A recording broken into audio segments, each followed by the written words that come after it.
First of all, we need have an Excel of information about rooms finishes. Then we create floor types using the information from Excel file before. Click to select the file path to get the file. We duplicate floor types of level 1. So we copy the string 1F which represent level 1 in Excel.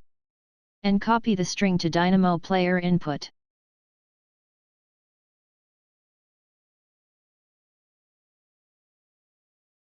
I have already duplicated the floor types before.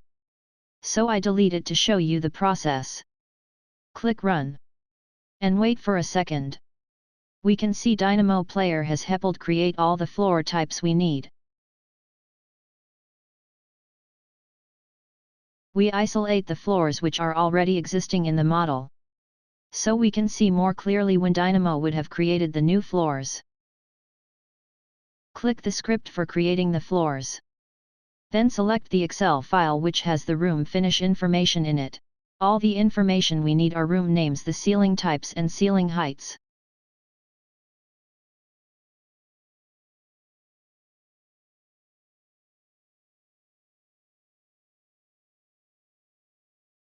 We create model from level 1, so we copy the string 1F which means level 1.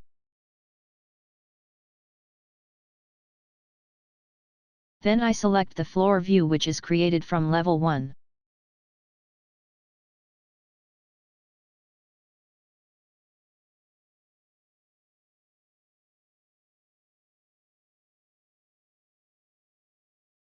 Click Run.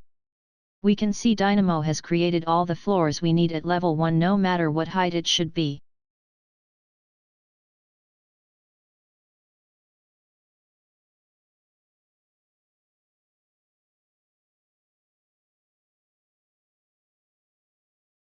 To make sure Dynamo has created the right floor type, we select one floor instance and click Edit Outline.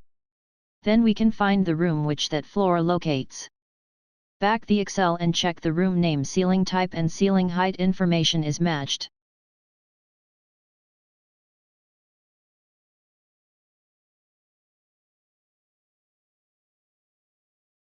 The ceiling type is correct. The ceiling height is also correct.